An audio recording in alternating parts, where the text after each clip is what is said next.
My husband and I had a major argument about 2 years ago. I know I went too far, but thought we were past it. When the incident that led to all of this happened, my spouse and I had been married for 3 years. Their family became physically and emotionally harmful to the point that they filed restraining orders and cut them out of their life shortly after they graduated college. About 2 years ago, my spouse and I were on an anniversary vacation. They were having some trouble with keeping track of their belongings and kept asking me to help them double-check that they had all of their stuff before we left hotels, restaurants, etc. I honestly have a hard time with doing that because my family was basically a group of fully independent people who lived in the same house while they came from a more communal home, where everything was done as a team task and everyone checked on each other to make sure everyone had what they needed. Vacations aren't really their thing, so they let me plan them all to my liking and very rarely make many requests for them at all. He doesn't refuse to help, it's just that I have way more I care about on vacations than them, so I let me call the shots for them. It's kind of what I prefer. They made a request to make sure we went to one restaurant in particular during this particular vacation,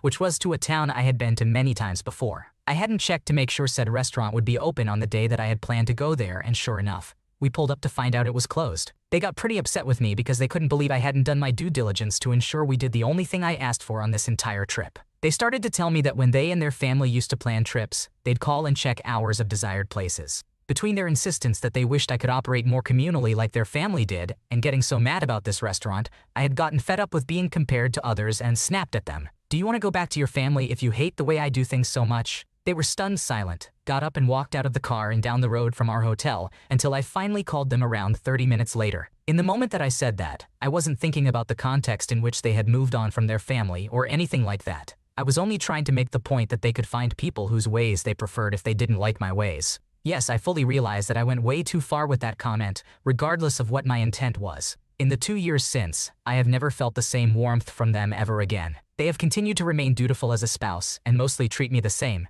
but I just know their vibe and presence and it's never been the same. I have apologized profusely many times, but it still hasn't seemed to fix anything. Flash forward to yesterday. My spouse is headed out of town with some fellow teachers from their school, where they work, on a sponsored teacher training conference. They informed me that they were filing for divorce and that I would have time while they were out of town to process things. They aren't planning on fighting me for any possessions, told me to take whatever I wanted, and told me that they had this on their mind for the last few months, which was why they picked up extra hours at their second job to pay off our shared debts before they filed for divorce. Assuming they're telling the truth, and I have never caught them in a lie, they've been doing therapy with an online therapist for the last year, and they're still not able to move past how much I hurt them. They said that they love me but cannot stay with me if they don't feel safe, that I won't cross lines and hurt them in ways like this. I am absolutely stunned. I never meant to hurt them in the way I did, but we are all human and have bad moments and make mistakes, sometimes huge ones. It's hard for me to reconcile the fact that they has remained as dutiful as ever while unsure of whether or not they wanted to stay with me. They are a wonderful spouse, and I'd like to think that, save for my massive mistake, I have been a pretty good spouse to them also. Is there anything I can do to save my marriage?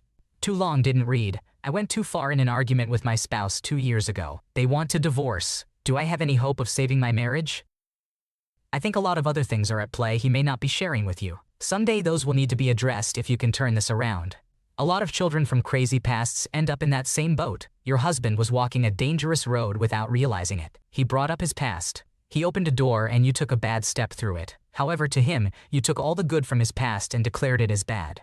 To him, he likely feels you basically said everything that made him or who he is evil. That is tough to let go of. If this is true and you want any chance to fix this, your only hope would be to explore his past with him. Show a real desire to actually understand it all. Sorry for rambling, B2W.White. Even if I am wrong and this isn't your solution, I wish you the best. I also wish it for him.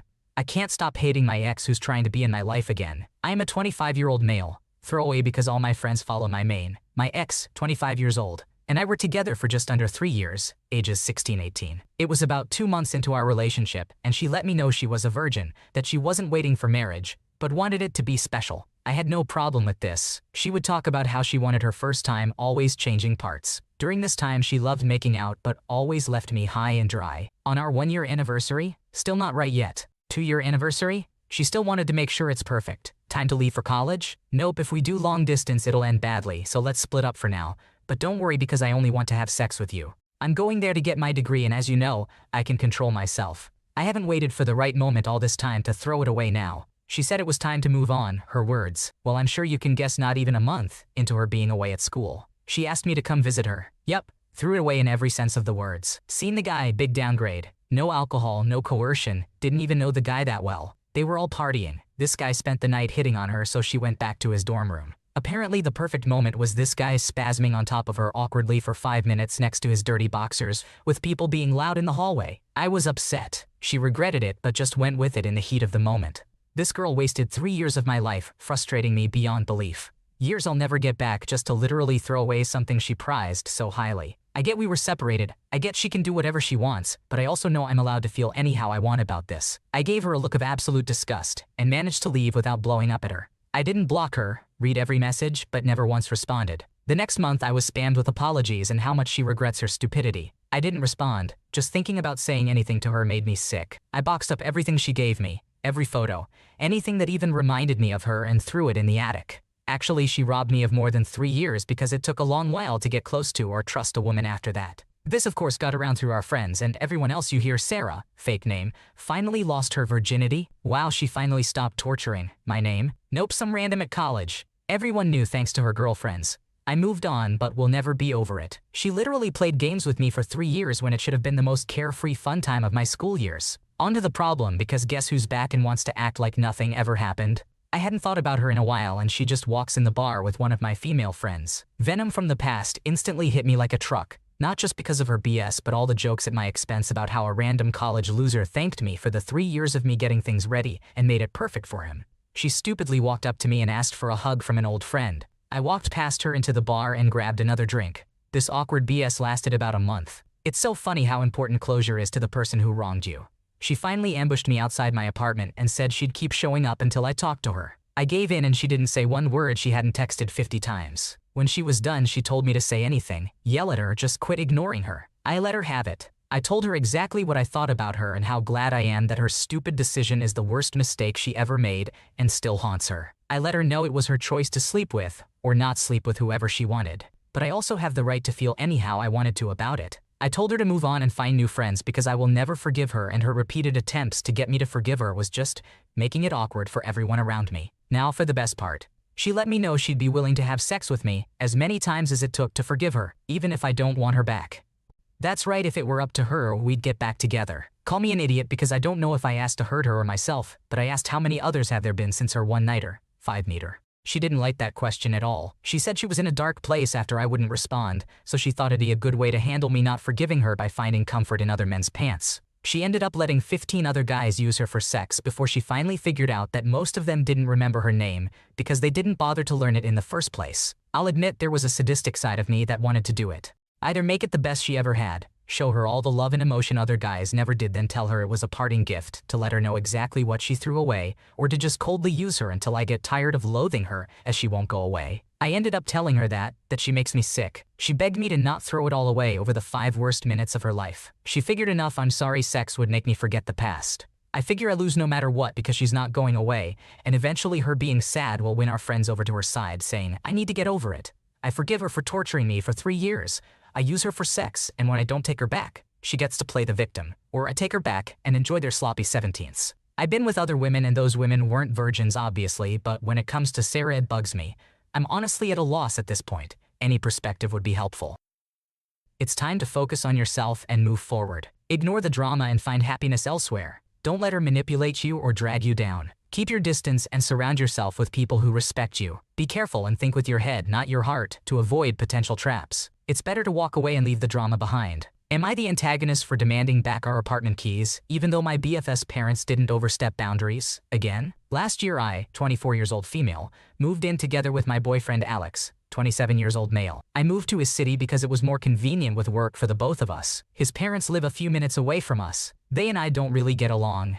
They blame it on cultural differences, but in short, his mother is overbearing and doesn't care about boundaries, and his father is a tyrant. My boyfriend does stand up for me and doesn't pressure me to spend more time with them than politely necessary. When we moved in, he said he will give 2 spare keys to his parents in case we forget ours. I was really uncomfortable with that, but he promised that even though they are as they are, they would never just enter our apartment, so I agreed. Not even 2 months later, I'm woken at 5 a.m. because I hear someone enter our flat.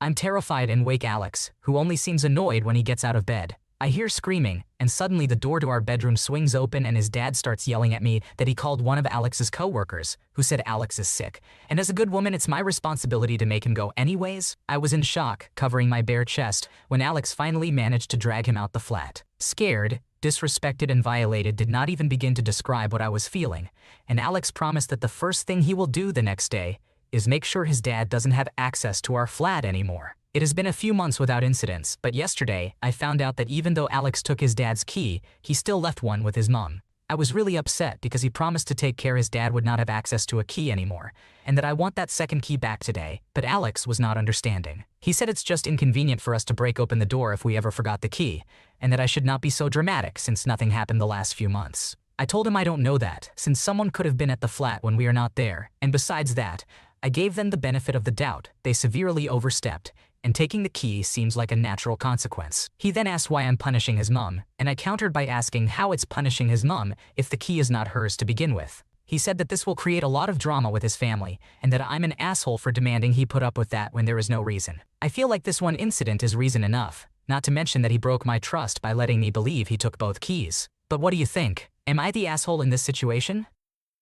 Not the antagonist. Your boyfriend's family crossed a major boundary by entering your room uninvited and inappropriately. It's concerning that his mother could potentially have access to your living space as well. Change the locks, leave a spare key in a secure location, and seriously reconsider the relationship if your boyfriend is making excuses for his family's behavior. Your privacy and safety should be a top priority. Am I the antagonist for telling my neighbor she has no friends? I, 23, had a very unpleasant interaction with my neighbor, and now I'm wondering if I may have been in the wrong. For context, I've been throwing myself birthday parties for the past 4 years. It's something I genuinely enjoy, and my friends and I always have a blast. Nowadays, I live in a smaller apartment complex that has a lot of older people and families. Because of this, I tried to be very accommodating to my neighbors.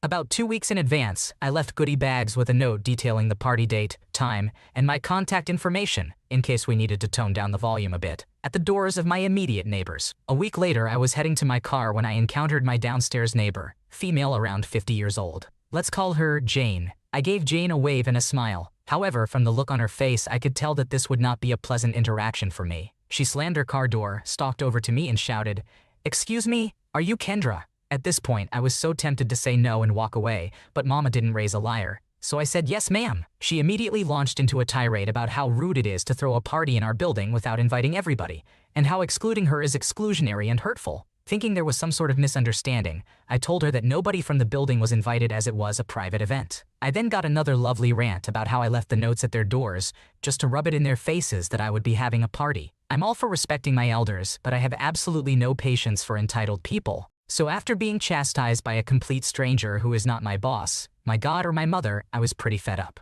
At this point, I thought forget that noise and said, "It's not my fault you don't have friends, lady," put my headphones in and walked away. On the night of my birthday, surprise surprise, we got a noise complaint. The maintenance guy showed up to tell us that the office had gotten multiple phone calls from the same neighbor complaining about the noise level in the apartment. She also mentioned the overwhelming smell of marijuana and hinted that some of us looked under 18. I explained the encounter I had with Jane the week before and invited him into my apartment. After seeing the confused, well-behaved group of 10 or so grad students, as well as the untrashed and non-weed smelling apartment, he took my word about Jane and went on his way, cupcake in hand. A couple days later, I'm starting to feel bad. The way she approached me was not cool, but my response was overly mean in hindsight. I can't help but think she's just lonely and sad. My boyfriend understands where I was coming from, but he thinks the "you have no friends" comment was unnecessary, and maybe the noise complaints were well-deserved karma. Some of my other friends think that she's lonely because of her own attitude, and I'm in the right for calling her out. Do I owe her an apology?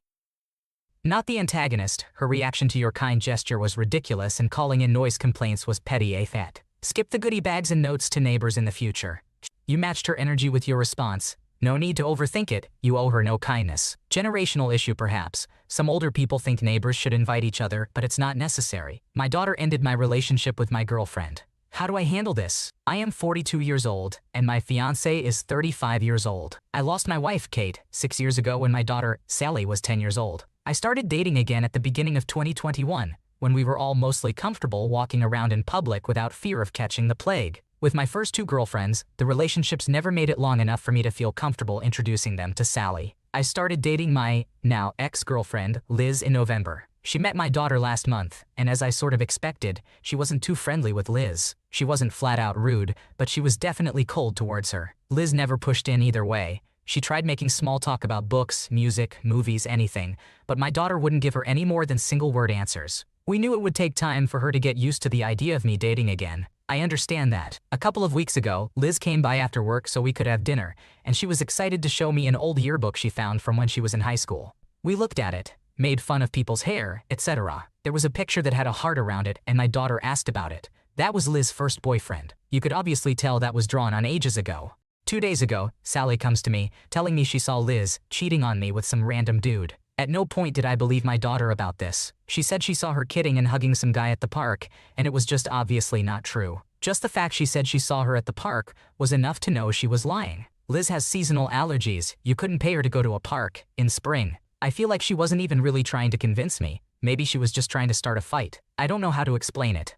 There was no concern in her voice like you'd think she would be upset someone is cheating on her dad, right? No, she sounded annoyed that I was asking questions and poking holes in her story. I called Liz and I told her what Sally had said, and I assured her that I didn't believe a word of it, but asked if she would come by so we could address it together. When Liz got home, she asked Sally to please sit on the couch and tell her what it is she thinks she saw. She went on about how she saw her at a park kissing this random tall black dude. She was trying to describe the guy she saw with the heart around his picture. Liz told Sally she was a little disappointed she didn't come up with something better than accusing her of cheating with the guy she saw on her yearbook. She mentioned that if Sally had even bothered to look at the yearbook, she would have seen it's not even from the same state we live in. The odds of finding him here are abysmally low, not adding the fact that he was a payoss and you wouldn't catch her breathing the same air as him if you paid me.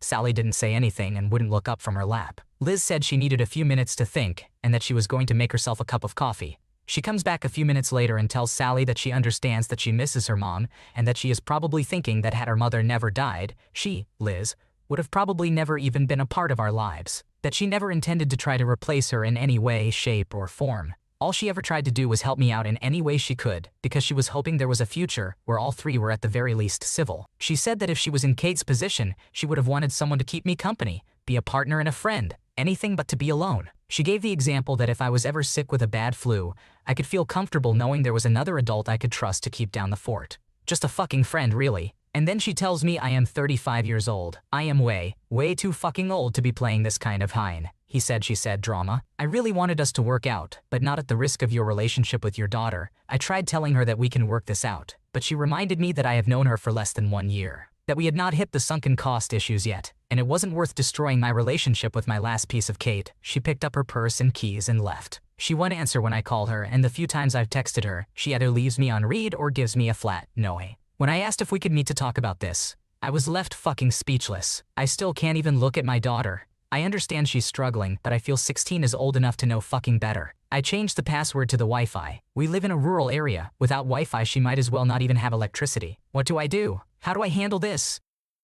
Getting your daughter the help she needs to cope with her mom's death and your dating life is crucial. It's clear that the lady you were seeing isn't ready for your situation, so it's best to let her go. Consider family therapy as your first step in navigating this difficult time. My best friend proposed to me. I'm confused and mortified. Where can we go from here? Too long, didn't read. My best friend of 2 years seems to think we're in a relationship and decided to publicly propose to me. I have no idea what to do. Frankly, I'm still in shock that this happened, so this might be all over the place. Bear with me. All fake names, etc., etc. Jordan and I met in university 2 years ago. We both started at the same time, and because of our ages, we were both considered mature students. So we quickly became firm friends as we shared a dorm, and we joke around together about us being old enough to be considered mature in our early 20s. We weren't on the same course, but given we lived together, we would hang out pretty much all the time whenever we didn't have a lecture. We joined a bunch of societies together, went drinking every weekend together, etc., etc. It was a pretty sweet gig because it meant we were at least never alone. Obviously, we made other friends, both alone and together,